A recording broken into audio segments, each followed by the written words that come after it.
Sir Jamaican Tide Pod's Adventure. By Chazcam, Nathan A., and Nathan Q. Once upon a time there was a spontaneously spinning Mexican turtle named Sir Jamaican Tide Pod. He went on to a marvelous adventure into the urban areas of India, only to realize he had forgotten his most prized possession back at Mexico, his deodorant. Sir Jamaican Tide Pod took a jetpack out of his infinite bag. Then it exploded in his face. He was blown into the sea, where he befriended a clownfish, before swimming back to shore.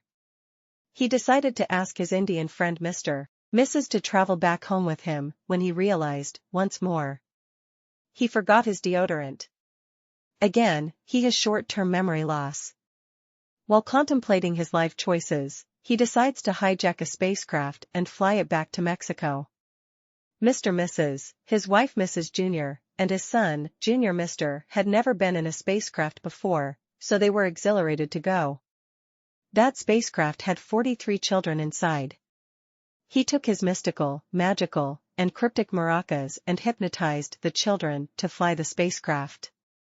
However, they forgot that they stole the spacecraft, so the government nuked the spacecraft. They all fell into the ocean, and when they thought all hope was lost, the clownfish from earlier came back, grew buff arms and a handlebar mustache, picked them up, and started carrying them back. The nuke's radiation turned some fish into evil fish skeletons, so the clownfish sacrificed himself. He did this by spontaneously combusting, killing all the fish, and launching his allies back to Mexico. Back in Mexico, Sir Jamaican Tide Pod and his friends realized it was Christmasmas, so Santa came and gave them a bazooka. With the bazooka, the friends traveled to Mrs. Secret Giant Robot. In the robot they added the bazooka, so it was now perfect. They went to the White House, they aimed the bazooka and gave everybody cupcakes. And then blew them all up, but that is not as important. They went to the sun, where they harvested a large amount of energy, and using this energy, they blew up Jupiter. This was Mr.'s lifelong dream, so he was happy. Now that he was happy, they did not need him, so they threw him into a black hole. This was Mrs. Jr.'s lifelong dream, throwing her husband into a black hole. So then they threw her into a black hole. This was Mr. Jr.'s lifelong dream, throwing his mother into a black hole, so they threw him into a black hole. Sir Jamaican Tide Pod then ate the robot, and became very fat.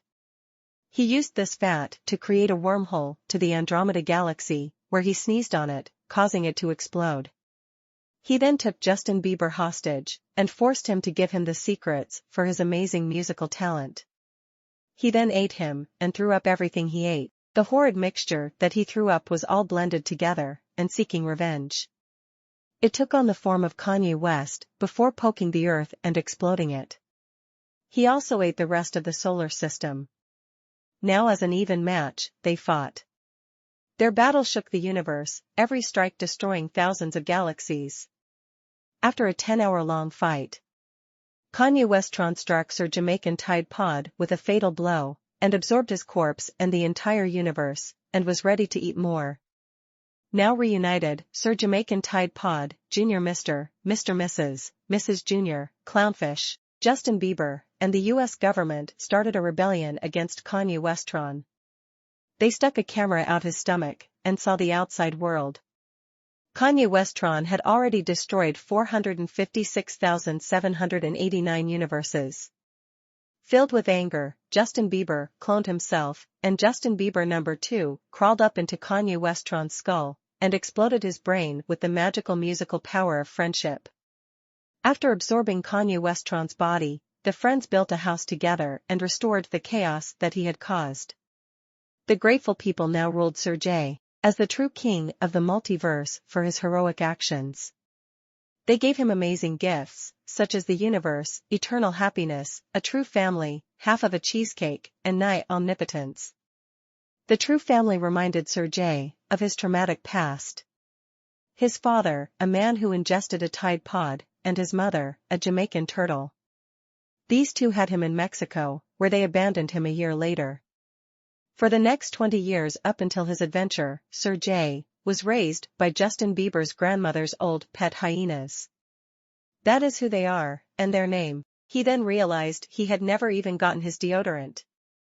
He paraglided down to his other house back on Earth, snacking on minced baby left arms on the way.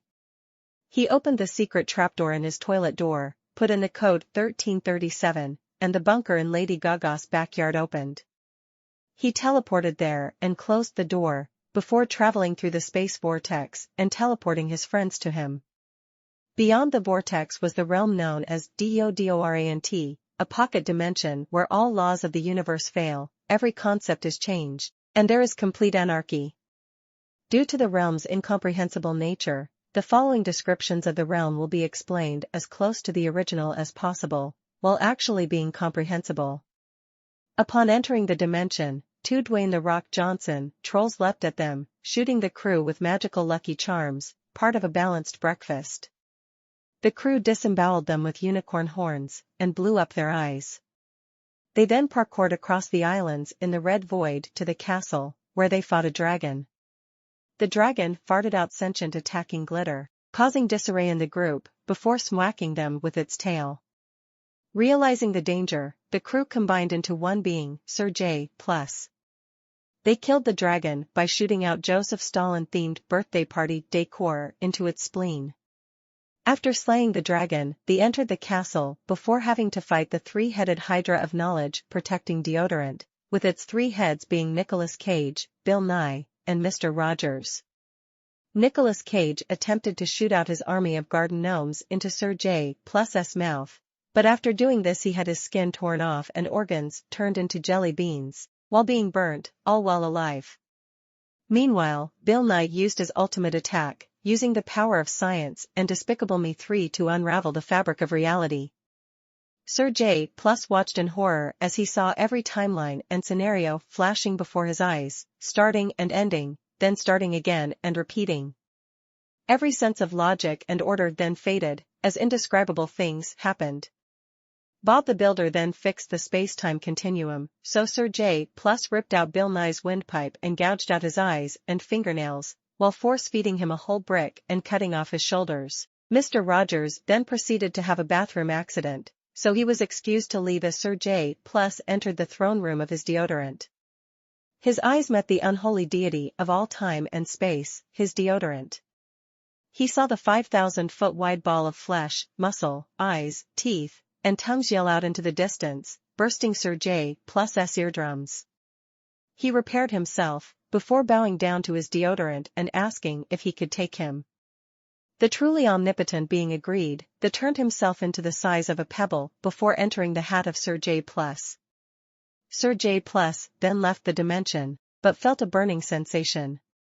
As it turns out, the army of garden gnomes from earlier work at a different expanse of time than everyone else, so in their perspective it had been 12 years. They were mining at Sir J+ from all over his body, and eventually he was completely eaten by the gnomes. The gnomes cheered, but they did not notice that an eagle with the head of Dan TDM had swept down and ate them all. The eagle then flew to the grave of Thomas Edison and resurrected him. The eagle then perched on top of Thomas Edison's head and turned into a liquid. The liquid flowed in Thomas Edison's veins, fusing the two of them together. Thomas Edison sought to finish what he started in his lifetime, destroying mankind and successfully baking an apple pie. The eagle assisted him with this, as the souls of every member of Sir J+ drifted up to heaven, and as they entered the gates, as it would turn out they, rather unsurprisingly, barreled down into the fiery underworld.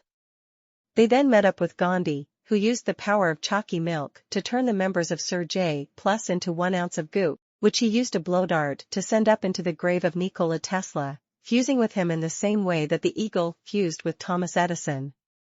Nikola Tesla used 0.00000000000000000000000000000000000000000000000000000000000000000000000000 more zeros 0.000000000000000000000000001% of his power and instantly turned Thomas Edison eagle inside out, before atomically dissolving him and freeing the member of Sir J+, now back in their own bodies, and joining their team.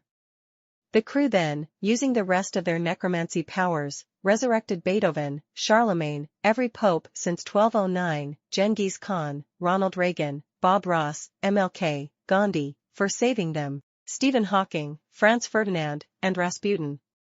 They melted down all of their bodies and put them into the mold of a coffee mug with a face. This coffee mug, referred to as the hive mind, and all of its experiences from the consciousnesses inside of it, joined the crew and was even functional as a coffee mug. The group then went on a sailing trip to the Indian Ocean, where they found the remains of the spaceship. Out came the bodies of the 43 children, who had mutated.